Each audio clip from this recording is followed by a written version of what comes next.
오늘 우리가 17장 1절에서 9절까지의 말씀을 가지고 말씀 위에 굳게 선 데살로니가 교회라는 제목으로 저희들이 이렇게 말씀을 나누려고 하는데요. 여러분들, 우리가 빌립보 감옥의 문이 열리고 또 감옥을 지키던 간수들까지 빌립보 교회의 초대 교인이 되었을 때, 그때 바울 일행이 몇 명이었습니까? 지금 제가 복습하는 겁니다.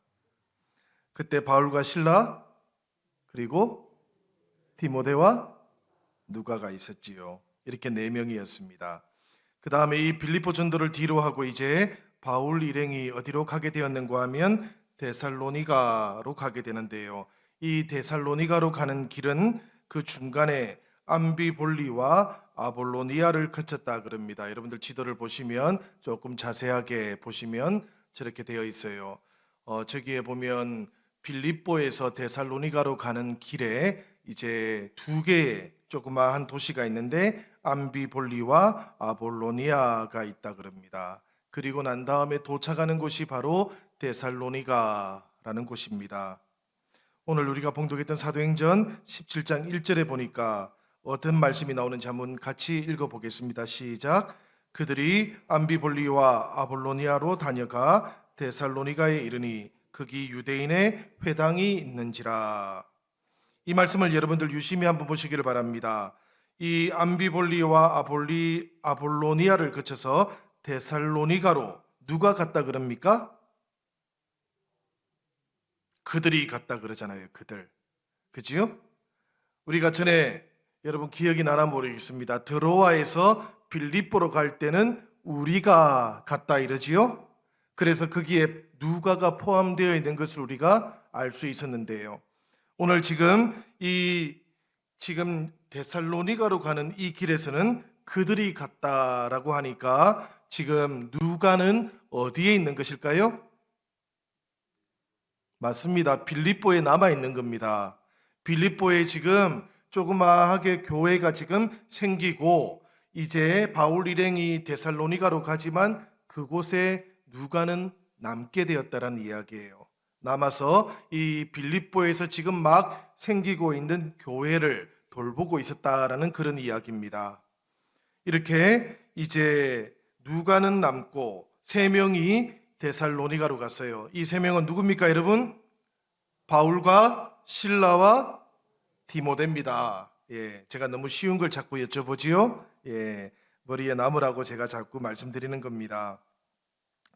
이렇게 우리가 성경에 보면 지금 데살로니가 교회로 이렇게 바울과 실라와 그리고 디모데가 갔구나 하는 것을 다른 곳에서도 우리가 하나 확인할 수가 있어요. 어딘고 하면 데살로니가전서 1장 1절에 보면 데살로니가 교회에다 편지를 보내지 않습니까? 바울이 그때 인사하는 사람들이 쭉 나오는데 거기에 바울과 실라와 디모데만 나오지요. 지금 여러분들이 화면에 보시는 것처럼 바울과 실로아노와 디모데는 하나님 아버지와 주 예수 그리스도 안에 있는 데살로니가인의 교회에 편지하노니 은혜와 평강이 너희에게 있을지어다 이렇게 되어 있지 않습니까? 그러니까 지금 편지를 보내는 이때에는 누가는 어디에 있었다고요? 빌립보에 있었다라는 것을 우리가 한번 생각해 놓으면 좋겠습니다. 이렇게 우리가 빌립보에서 암비볼리를 거치고 아볼로니아를 거쳐서 데살로니가로 가는데 대략 빌립보에서 데살로니가까지는 약 한 160km 정도 됩니다. 그 당시로는 한 나흘 정도 걸리는 거리였다 그래요. 그런데 여러분 한번 생각해 보시길 바랍니다. 이 바울과 실라는 감옥에 갇히기 전에 많은 매를 맞았다 그러지요. 이 빌립보에서 그런 바울과 실라가 이 길을 따라서 데살로니가까지 가는 것은 정말 쉬운 일이 아니었을 것 같습니다. 그리고 이 데살로니가로 가는 길에 늪지대가 있었어요. 늪지대가 있으면 그게 뭐가 많을까요? 짐승들이 많겠지요.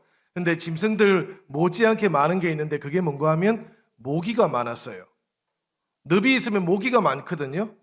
그런데 이 모기들이 말라리아를 유발시키는 모기들이었답니다.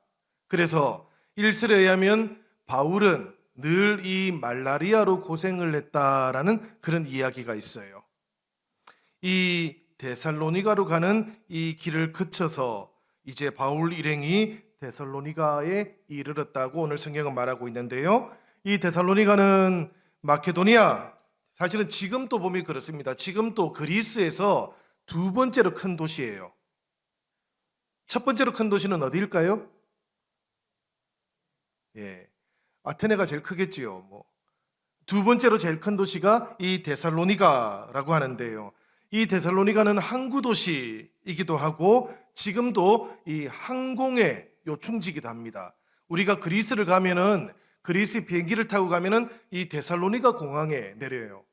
그래서 데살로니가는 항구기도 하지만 공항으로서도 굉장히 중요한 요충지인데요. 지금 아까 우리가 화면을 보았지만 이 데살로니가는 데살로니가 만을 끼고 있습니다.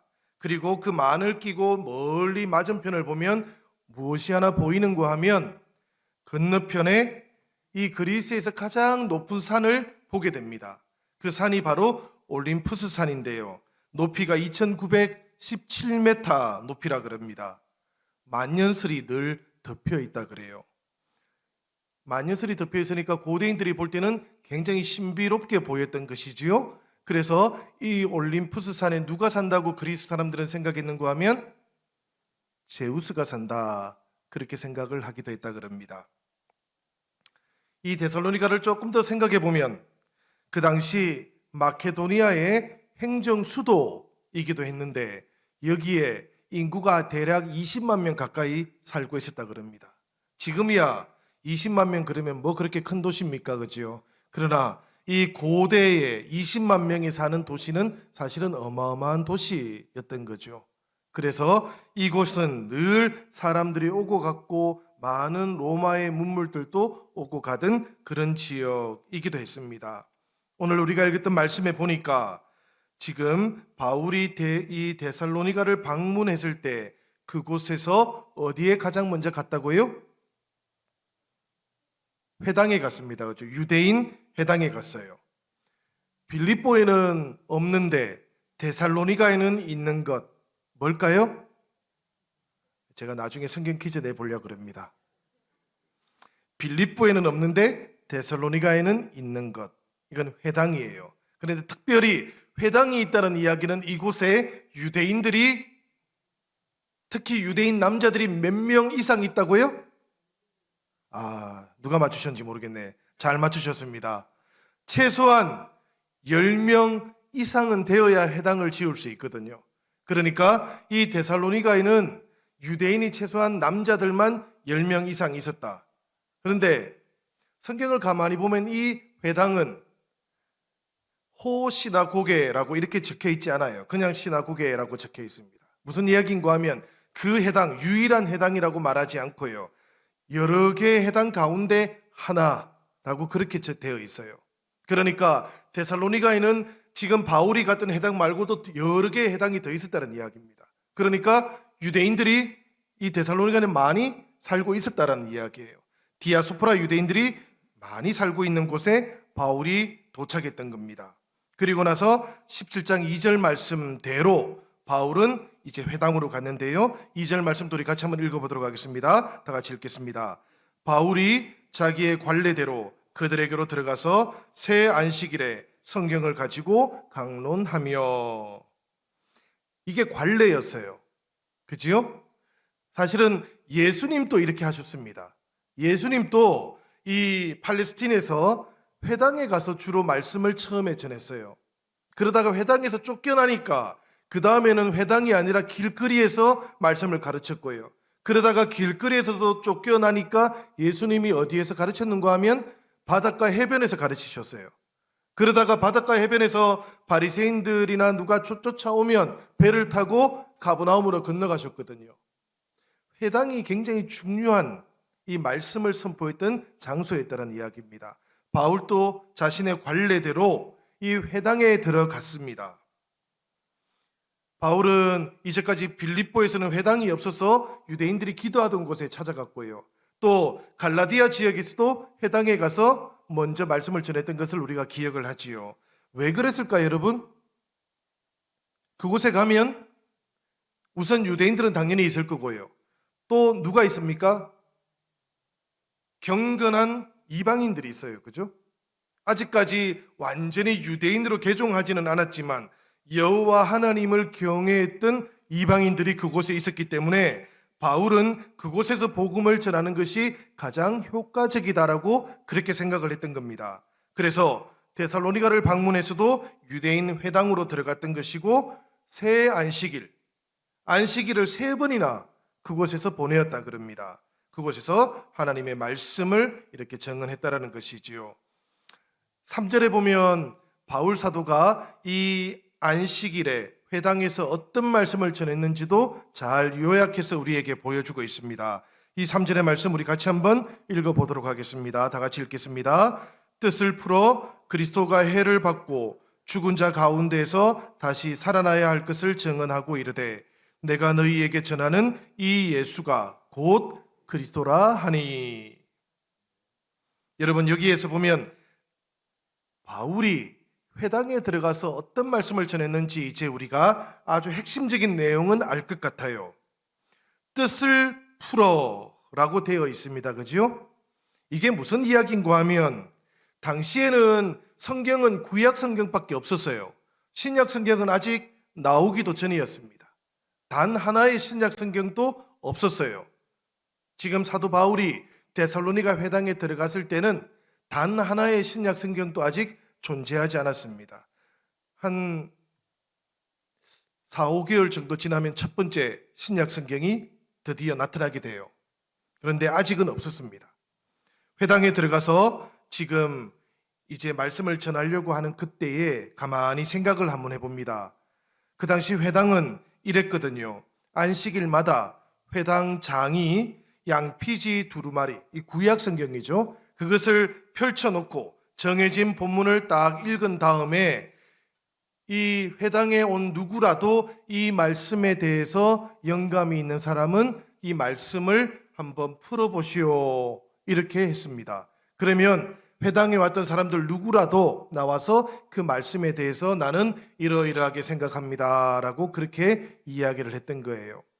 지금 안식일에 회당장이 두루마리를 펼쳐놓고 그렇게 말하니까 바로 이 바울이 나가서 이 말씀에 대해서 강론하기 시작했던 겁니다. 그러니까 구약 성경이 그곳에서 읽혀졌던 거예요. 어떤 본문인지는 우리가 알지를 못해요. 그런데 그 읽혀진 구약 성경을 두고 사도 바울이 이제 뜻을 풀어주기 시작했다는 이야기입니다. 그 뜻을 풀어주면서 바울은 이제 이 예수가 바로 그리스도라고 그렇게 선포하기 시작했다는 이야기입니다. 여러분, 그리스도라는 말은 우리가 잘 아는 말씀이지요, 그죠? 바로 헬라 말인데 기름 부음 받은 자라는 뜻입니다. 그런데 이 말이 점점 바뀌어가지고 구원자라는 뜻이 되기도 했습니다. 우리 저 히브리 말의 메시아라는 말이 바로 이 구원자라는 말이지요. 그러니까 바울은 구약 성경의 뜻을 쫙 풀어준 다음에 구약 성경에서 예언되고 있는 이 분이 바로 예수시다. 이 구약 성경에 있는 메시아가 바로 예수시라고 그렇게 말씀을 했던 거죠. 우리가 한번 상상을 해보면 좋겠습니다. 유대 백성들은 오랫동안 메시아를 기다린 민족입니다. 이 메시아가 오시면 로마 황제를 제압하고 유대인들을 해방시켜 줄 것이다. 독립시켜 줄 것이다. 그렇게 생각했기 때문이에요. 그러다 보니까 유대인들은 당연히 예수님을 배척할 수밖에 없었습니다. 왜냐하면 보잘것없는 갈릴리 빈민 출신 아닙니까? 그리고 이 예수가 자기들을 구원하지도 못하고 무기력하게 체포되는 것도 유대인들이 받지 않습니까? 로마를 물리치고 왕이 되려는 움직임을 전혀 보이지 않는 거예요. 그러니 처음에는 예수님을 보고 열광했다가 나중에는 예수님을 십자가에 못 박아 죽이라고 그렇게 이야기했던 것입니다. 그런데 여러분, 사도 바울은 하나님의 말씀인 성경, 이 구약 성경에 근거해서 데살로니가 사람들에게 그리스도는, 메시아는 해를 받고 죽은 자 가운데에서 다시 살아나야 하는 것이다 라고 그렇게 뜻을 풀어주었던 겁니다. 해를 받는다라는 것은 고난을 받고 죽는다라는 뜻이에요. 구원자이신 그리스도께서 왜 고난을 받고 죽으셔야 하는 것입니까, 여러분? 우리가 다 알고 있는 이야기지요. 복습한다 생각하고 들으시기를 바랍니다. 이건 사실 유대인들은 오랫동안 자신들의 구원과 관련해서 생각하지 못하고 있던 하나님의 속죄 방식이었습니다. 그리스도께서 인간을 위한 진정한 구원자이시려면 그분은 하나님과 인간의 관계에 있어서 가장 근본적인 문제였던 죄의 문제를 해결해야만 했습니다. 인간은 하나님 앞에서 스스로는 이 죄의 문제를 해결할 수 없는 상태였기 때문에 그렇습니다.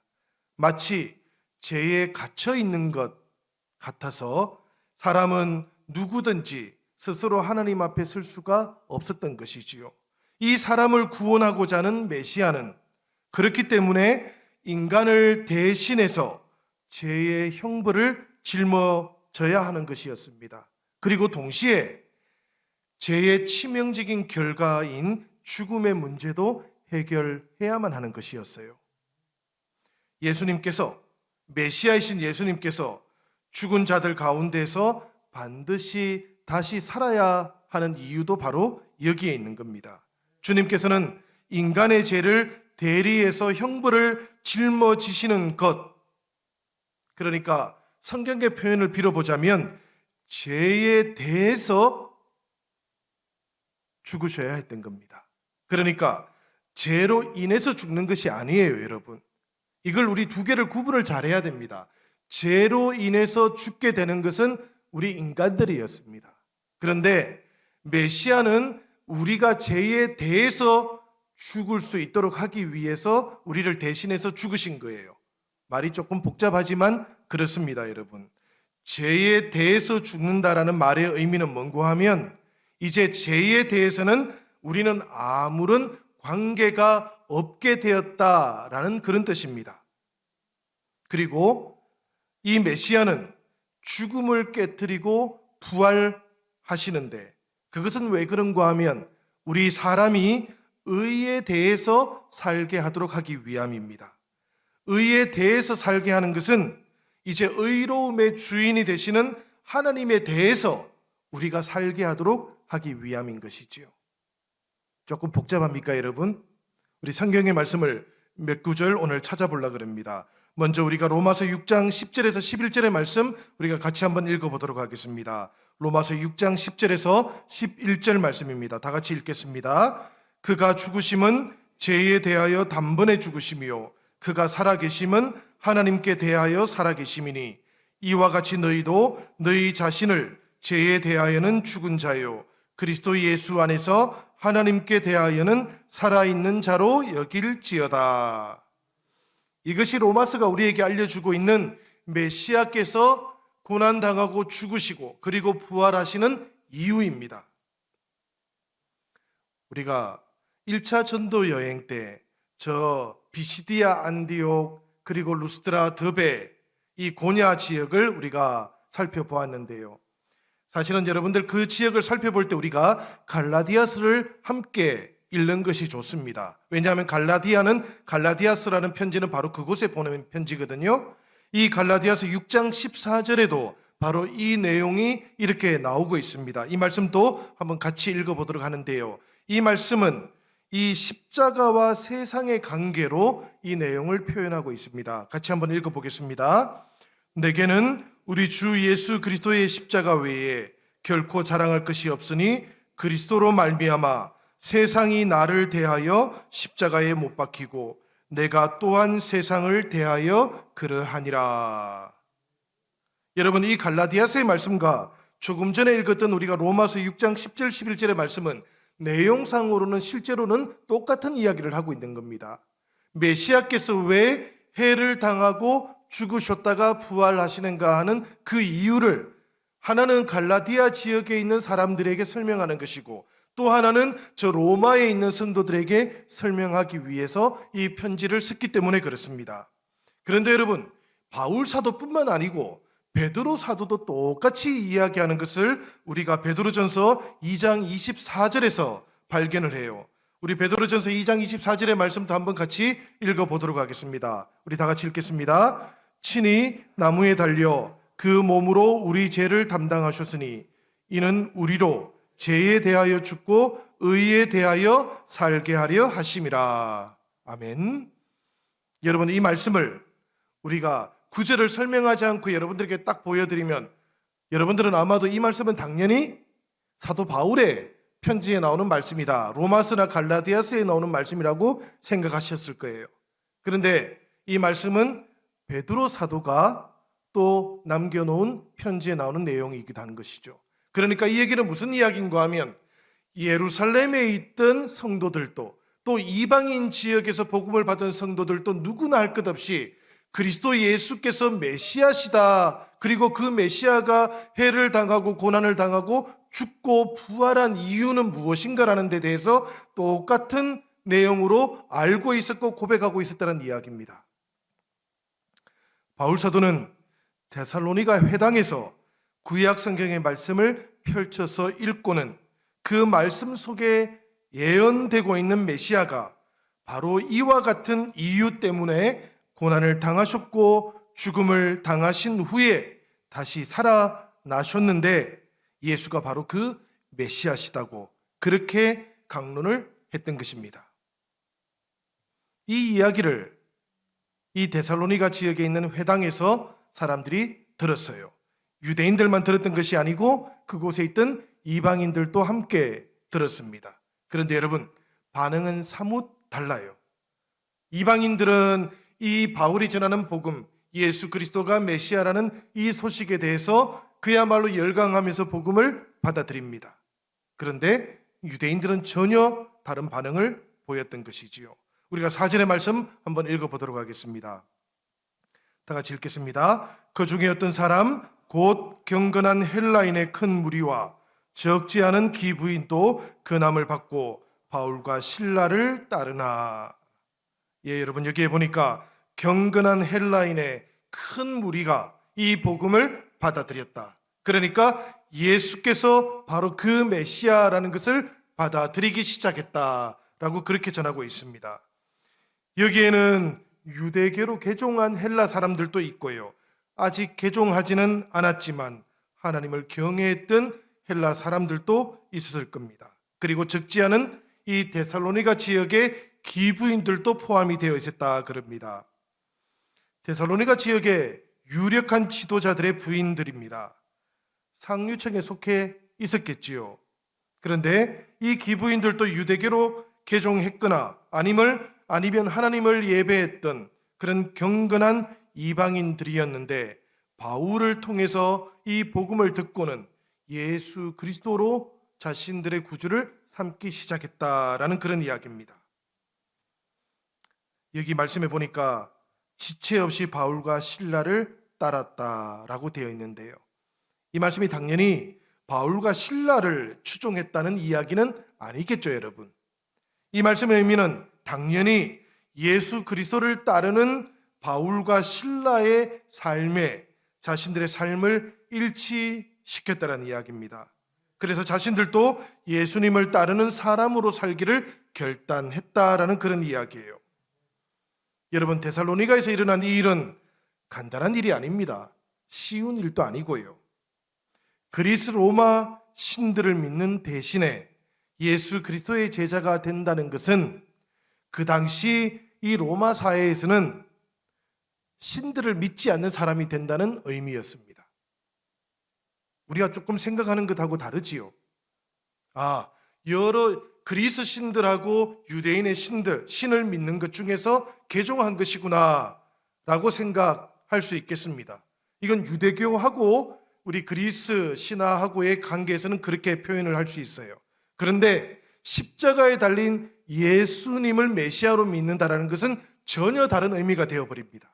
무엇인가 하면 십자가에 달린 예수를 따르는 사람이 된다는 것은 더 이상 신들을 믿지 않는 사람, 무신론자가 되는 것을 의미했어요. 그리스 사회에서는 신들을 믿지 않는 사람은 상류 사회에서 서로 이렇게 소통하고 이야기를 나눌 수 없습니다. 무신론자는 신성 모독의 죄에 걸리기 때문에 그래요. 지금 이 데살로니가의 헬라인들, 기부인들은 이제까지 자신들이 속해 있었던 집단으로부터 예수의 제자들로 자신들의 정체성을 완전히 지금 바꾸고 있는 겁니다. 불편을 감수하고 있는 거고요. 자신의 신앙을 드러낼 수 없는 그 삶을 받아들이고 있는 겁니다.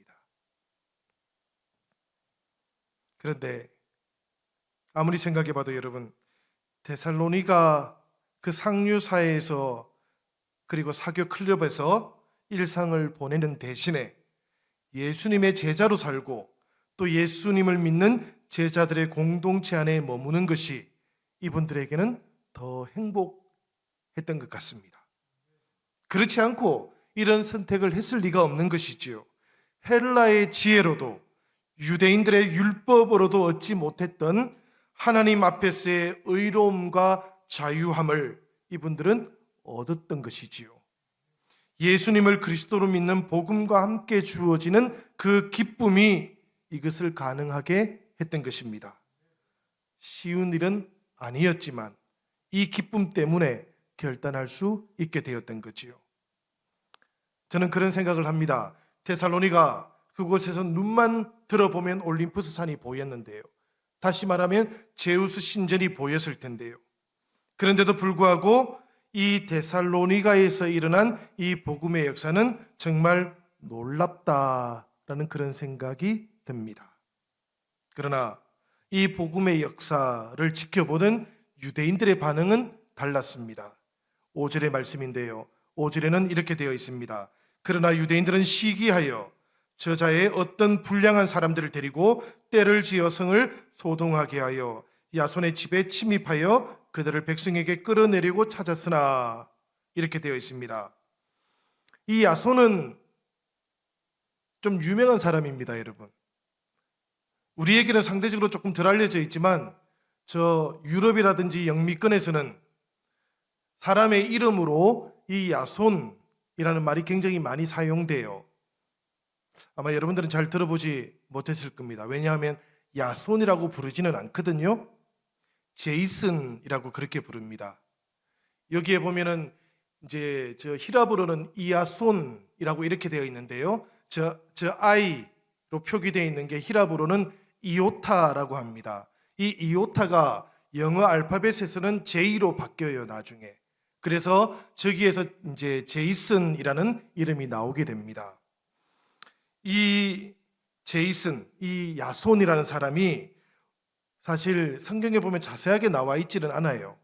그런데 로마서 16장 21절에 보면 여러분 이 야손이 바울의 친척으로 소개되어 있기도 합니다.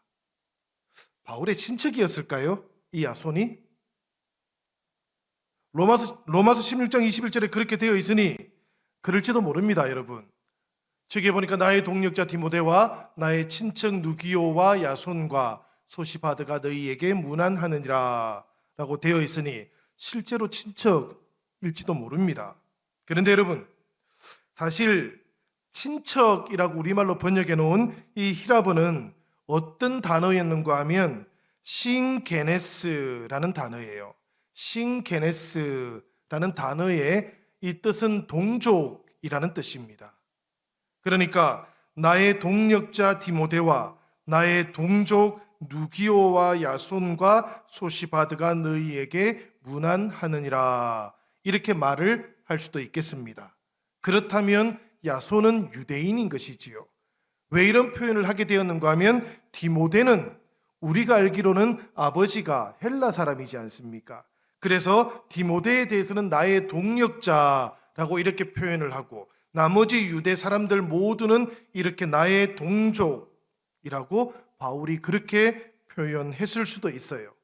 사실 헬라 말에는 이 혈족, 친족이라는 뜻의 단어는 따로 있습니다. 그게 뭔가 하면 신아이모스라는 단어가 따로 있어요. 이게 혈족이라는 뜻입니다. 그러니까 사실 이 로마서 16장 21절에 나오고 있는 친척이라는 단어가 꼭 정확하지는 않을 수도 있겠다 싶기도 합니다. 사실 성경에서 바울은 단 한 번도 자기 가족에 대한 이야기를 하지 않거든요. 그런데 이 로마서 마지막에 인사를 전하면서 자기의 가족, 친척 이야기를 했을 것 같지는 않기 때문에 더더욱 그런 생각이 들기도 합니다. 여하튼 오늘 우리 사도행전에서는 야손이라는 이 사람에 대해서는 성경이 별로 우리에게 알려주고 있는 게 없어요. 이 사람의 직업이 뭔지, 나이가 몇 살인지, 그리고 출신 배경이 어떤지 전혀 나오지 않습니다. 성경에 이런 것이 알려지지 않는 이유가 뭘까요, 여러분? 몰라도 되기 때문에 그렇습니다. 대신에 알아야 되는 게 있어요. 알아야 되는 것에 대해서는 성경이 기록을 해놓고 있는 것이지요. 무슨 이야기인가 하면 우리가 야손에 대해서 알아야 되는 중요한 것 한 가지는 바로 이 야손이 저 데살로니가 회당에서 복음을 전할 때 예수님을 영접했던 사람이라는 이야기입니다. 여러분, 우리가 교회에서 형제 자매들, 우리가 함께 신앙생활하는 형제 자매들을 만날 때, 교제할 때 중요한 것을 알아야 됩니다. 꼭 알지 않아도 되는 것, 그런 것에 호기심을 두는 대신에 중요한 것을 알아야 돼요. 뭔가 하면 우리가 함께 신앙생활하는 형제 자매들이 복음을 영접한 사람이라는 것, 이것을 우리가 꼭 기억해야 됩니다. 이분이 그리스도의 사람이 되었다라는 것을 기억해야 돼요. 그 사람에 대해서 이것저것 여러 가지 관심을 가지고 또 알고 싶어 하기도 하지만 정작 그분이 복음을 받아들인 사람이라는 것, 그리스도의 사람이 되었다라는 것에 대해서는 때때로 우리가 관심을 잘 두지를 못합니다. 너무 당연해서 그런가요? 그리스도의 사람이 되었으니까 교회 나왔겠지. 그래서 별로 그곳에는 우리가 관심을 두지 않는 것입니까? 사실 우리는 더 중요하게 거기에 관심을 가져야 되는 겁니다. 오늘 이 저녁에 이곳에 나와서 하나님의 말씀에 관심을 두는 여러분들은 모두가 다 복음을 받아들인 사람들인 거예요. 그리스도의 사람들인 거예요. 이것이 훨씬 더 중요한 우리들 각자의 정체인 겁니다. 우리가 어디에 사는지, 우리가 어떤 동네에 사는지, 우리가 아파트 몇 평에 사는지, 우리가 자가주택에 사는지, 전세에 사는지, 월세에 사는지, 이런 것들이 관심이 아니고 교회는 저분이 정말로 그리스도의 사람이라는데 관심을 두는 곳이라는 이야기입니다. 야손에 대해서도 우리가 알아야 되는 가장 중요한 정보는 이 사람이 데살로니가 회당에서 감격적으로 주님을 메시아로 만난 사람이라는 것입니다. 성령께서 데살로니가 교회의 기초를 놓기 위해서 예비하고 선택한 사람이 다름 아닌 야손이라는 것, 이것을 우리가 알고 있어야 된다는 이야기지요. 우리가 지난 시간에 빌립보 선교에서도 보았습니다. 이 마케도니아 지역의 선교는 바울이 처음부터 계획했던 것이 아니지 않습니까? 성령께서 바울을 계속해서 인도해 가셨던 것이지요. 그래서 마케도니아 지역에 도착했을 때 바울 일행은 뜨돌이였습니다.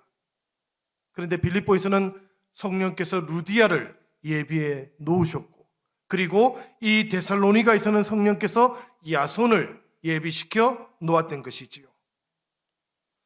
우리가 읽은 말씀을 보니까 바울이 데살로니가에서 3번의 안식일을 거쳐서 복음을 전했다 그럽니다. 그러니까 최소한 데살로니가에서 3주간은 머물러 있었다라는 그런 이야기지요.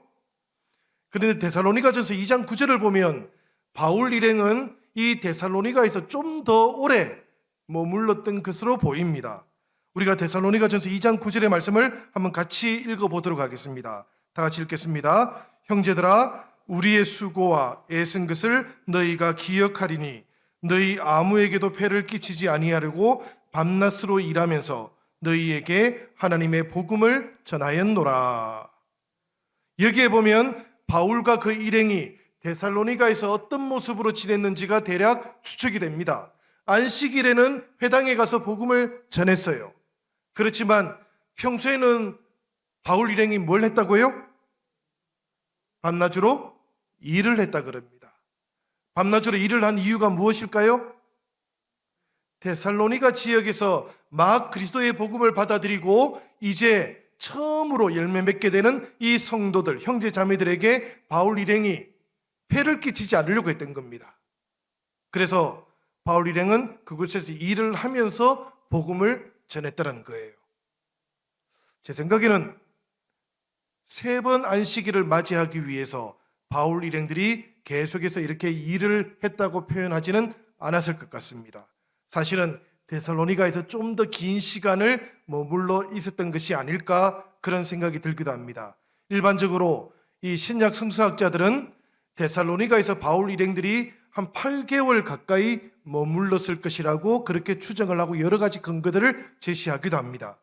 여하튼 오늘 그걸 우리가 다 살펴볼 수는 없지만 바로 이 기간 동안에 야손이 바울 일행을 위해서 자기 집을 제공했던 것으로 보입니다. 그런데 그 어느 날인가 데살로니가 지역의 유대인들이 바울을 시기한 나머지 불량한 사람들까지 동원해가지고 바울 일행을 붙잡기 위해서 야손의 집에 쳐들어왔다는 거예요. 온 동네를 막 소동을 일으켰어요. 불량배들이 소동을 일으키면 분위기가 어떻게 됩니까, 여러분? 공포 분위기가 조성이 되겠지요. 그러니까 이 데살로니가 지역에서 막 공포 분위기를 조성하면서 불량배들을 데리고는 이제 야손의 집까지 쳐들어왔다라는 그런 이야기예요. 그런데 마침 그곳에 바울 일행이 있었습니까? 없었습니까? 없었어요. 어디에 갔는지는 저희가 알지를 못합니다. 미리 알고 피신을 했을 수도 있고요. 아니면 마침 그곳에 없었을 수도 있습니다만은 여하튼 그곳에 없었다 그래요. 그러자 이 유대인들과 이 불량한 사람들이 그 집에 있던 야손과 또 믿음의 형제들을 끌고 데살로니가 법정으로 데리고 가서 고소를 해버렸습니다. 고소한 내용이 뭔가 하면 이 내용이지요. 천하를 어지럽혔던 사람들이 여기에도 왔다. 누굽니까 이 사람들이? 바울과 일행들을 말하는 겁니다. 그죠? 바울과 그 일행들, 천하를 어지럽히는 사람들, 저 예루살렘에서 천하를 어지럽혔던 그 사람들, 그리고 갈라디아 지역에서 어지럽혔던 그 사람들이 이제 이곳에도 왔다라고 그렇게 얘기하는 거예요. 그리고는 그 사람들을 받아들인 사람들이 바로 이 야손과 믿음의 형제들이다, 이 사람들이다, 이렇게 고발을 했던 겁니다. 이 사람들은 로마 황제 말고 다른 임금이 있다고 말하는 사람들인데 이들도 그들 중에 하나다, 이렇게 이야기합니다. 여기 임금이라는 단어가 바실레우스라는 단어인데요, 이 바실레우스라는 단어는 원래 황제에게만 사용하는 단어였습니다. 그런데 이 바실레우스를 이 사람들이 예수님에게도 사용한다, 이렇게 이야기했던 것이지요. 반역죄로 고발당한 겁니다, 여러분. 8절과 9절의 말씀 우리가 아까 읽었습니다마는 다시 한번 보겠습니다, 여러분. 무리와 업장들이 이 말을 듣고 소동하여 야손과 그 나머지 사람들에게 보습금을 받고 놓아주니라.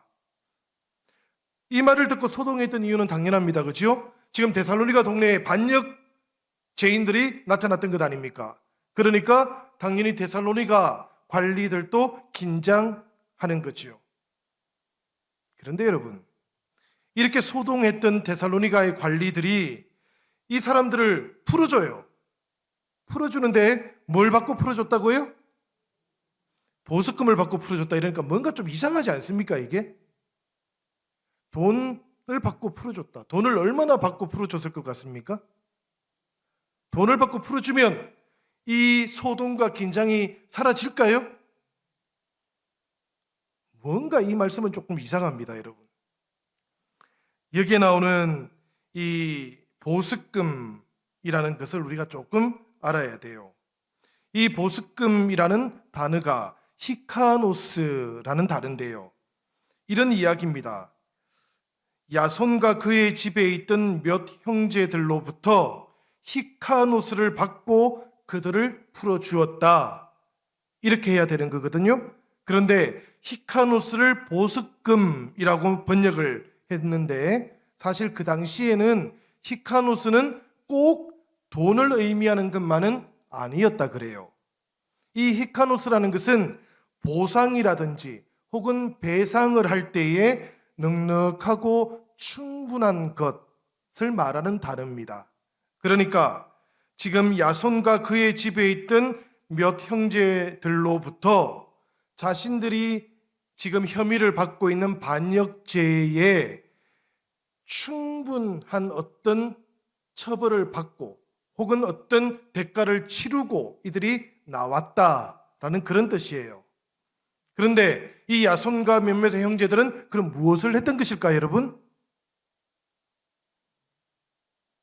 야손과 그 형제들은 일종의 서약서 같은 것을 썼을 거라고 추정을 합니다. 이 히카노스라는 말에는 서약서라는 뜻도 들어있거든요. 무슨 이야기인가 하면 이것이죠. 지금 천하를 어지럽히는 바울 일행과는 다시 만나지 않겠다라고 서약을 했던 것이고요. 이 바울 일행들은 다시는 집에 들이지 않겠다라고 서약했던 겁니다. 그리고 바울 일행을 다시 보게 되면 반드시 알리고 신고하겠다라고 서약했던 것이고요. 그리고 만약에 이 서약을 어길 경우에는 어떤 형벌이라도 받겠다라고 그렇게 서약을 했다는 이야기입니다. 돈을 받고 풀어준 것이 아니라는 이야기예요. 이 풀려난 제자들은 어쩔 수 없이 그렇게 서약하고 나올 수밖에 없었던 것으로 추정이 됩니다마는, 그러나 여러분, 이어지는 우리 10절 이하의 말씀들을 이렇게 보다 보면 이 풀려난 제자들 가운데 어느 누구도 바울 일행을 고발한 사람은 없습니다. 오히려 이 바울 일행들을 바울과 실라겠지요. 데살로니가에서부터 밤에 비밀스럽게 탈출을 시킵니다. 이 형제 자매들이. 그래가지고 어디로 보냅니까? 다음 선교지로 보내는데 바로 베레아로 보내게 되는 것이죠. 그래서 베레아의 선교가 시작이 됩니다. 사실 바울과 실라는 데살로니가를 떠나서 베레아로 이제 갑니다.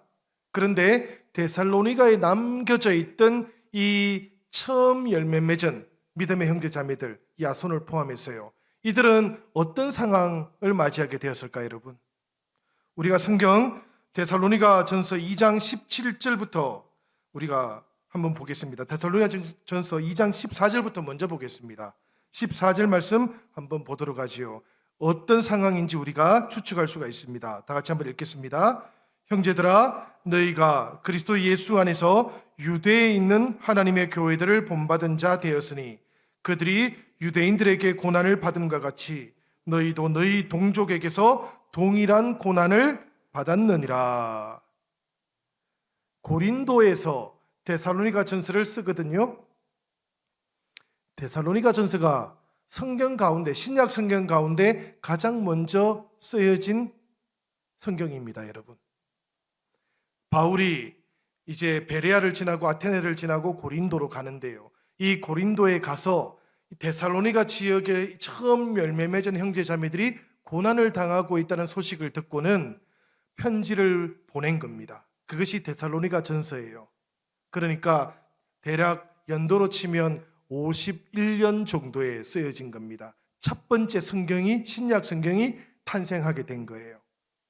그런데 바울은 베레아 지역을 거쳐서 아테네로 갔을 때 계속해서 다시 한번 데살로니가로 가려고 했습니다. 왜냐하면 형제자매들이 계속해서 고난당하고 있다는 소식이 들려왔기 때문이에요. 가서 위로해주고 함께 고난 가운데서 이 교회를 지키고 싶었던 겁니다. 그런데 성경을 보면 바울이 데살로니가로 가는 길이 계속 막혔다 그럽니다.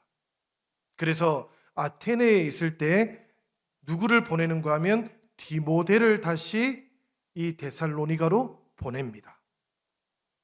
그러니까 처음에 빌립보 교회는 지금 누가 있지요? 누가가 있고요. 데살로니가에 있다가 이제 베레아로 오고 아테네로 오면서는 데살로니가 교회에 누가 머물게 됩니까? 디모데가 머물러 있게 된다는 이야기예요. 2차 전도 여행의 이런 내용들을 우리가 조금 공부하듯이 알고 있으면 좋겠습니다, 여러분.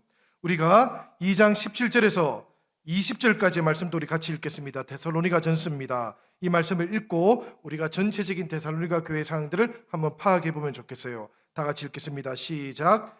형제들아, 우리가 잠시 너희를 떠난 것은 얼굴이요 마음은 아니니 너희 얼굴 보기를 열정으로 더욱 힘썼노라. 그러므로 나 바울은 한 번, 두 번 너희에게 가고자 하였으나 사탄이 우리를 막았도다. 우리의 소망이나 기쁨이나 자랑의 면류관이 무엇이냐? 그가 강림하실 때 우리 주 예수 앞에 너희가 아니냐? 너희는 우리의 영광이요 기쁨이니라. 아멘. 여러분, 이 말씀을 보면 바울은 베레아를 지나고 아테네에 도착했을 때에 고난 가운데 있던 이 데살로니가 교회를 자꾸 생각했습니다. 가려고 해도 길이 자꾸 막혀서 못 가게 되니까 어떻게 하면 좋을까 하다가 디모데를 보내었고 그 다음에는 2번씩이나 편지를 자꾸 보내게 되는 겁니다. 그래서 데살로니가 전서도 나왔고 후서도 곧바로 이어서 나오게 되었던 거예요. 이 편지의 내용들이 데살로니가 전서의 차례대로 나오는데 오늘 우리가 말씀을 우리 두 구절을 읽고 우리가 이제 마치려고 합니다. 한번 읽어보도록 하지요. 데살로니가 전서 1장 2절과 3절 그리고 8절의 말씀인데 우리가 같이 한번 읽도록 하겠습니다. 다 같이 읽겠습니다. 우리가 너희 모두로 말미암아 항상 하나님께 감사하며 기도할 때에 너희를 기억하면 너희의 믿음의 역사와 사랑의 수고와 우리 주 예수 그리스도에 대한 소망의 인내를 우리 하나님 아버지 앞에서 끊임없이 기억함이니. 바울은 데살로니가 성도들을 위해서 늘 기도하면서 그들을 기억했는데 그 기억의 내용이 뭔가 하면 이 성도들이 고난 가운데 있을 때에도 믿음의 능력을 드러내 보였다라는 것이고요. 그리고 사랑의 수고를 마다하지 않았다라는 것이고 그리고 예수 그리스도에 대한 소망 가운데 인내를 가지고 있었다. 그 인내하면서 소망을 품고 있었다라는 그런 이야기예요. 기억할 때마다 이것을 사도 바울이 기억했다라는 그런 이야기지요. 그 다음에 이것도 우리가 읽어보면 좋겠습니다. 8절의 말씀인데요. 같이 읽겠습니다. 주의 말씀이 너희에게로부터 마케도냐와 아가야에만 들릴 뿐 아니라 하나님을 향하는 너희 믿음의 소문이 각처에 퍼졌으므로 우리는 아무 말도 할 것이 없노라. 아멘. 사도 바울이 데살로니가 교회 성도들을 생각하면 아무런 할 말이 없답니다. 이게 무슨 이야기입니까, 여러분? 더 이상 해줄 말이 없다, 필요 없다라는 이야기, 충분하다는 이야기입니다. 어느 정도로 충분한가 하면 고난 가운데 있지만 그럼에도 불구하고 이 데살로니가의 모든 성도들의 믿음이 마케도니아 지역뿐만 아니라 아가야, 이 아가야는 어딘가 하면 남부 마케도니아의 중심입니다. 아테네를 말하는 거예요. 이 지역뿐만 아니라 이제 모든 지역으로 다 번져가고 있으니까 우리가 어떤 말로도 굳이 할 필요가 없겠다라는 이런 이야기지요. 그야말로 믿음의 소문이 각처로 퍼져나가던 교회가 데살로니가 교회였다는 이야기입니다. 그들이 평안해서가 아니에요. 고난 가운데 있었지만 그들의 믿음이 퍼져갔다 그럽니다. 고난 가운데서 그들의 믿음이 이렇게 퍼져갈 수 있었던 이유는 뭔가 하면 그들 안에 믿음의 능력이 있었기 때문이고요. 그들 안에 사랑의 수고가 있었기 때문이고요. 그들 안에 그리스도에 대한 이 소망 가운데 인내가 나타났기 때문에 그렇습니다. 이것이 그들의 믿음이 소문났던 이유였는데요. 이것의 가장 근본적인 뿌리는 무엇인가 하면 바로 데살로니가의 그 회당에서 바울이 복음을 전했던 그때에 그들이 처음으로 복음을 받아들였을 때 저 데살로니가의 사교 클럽에서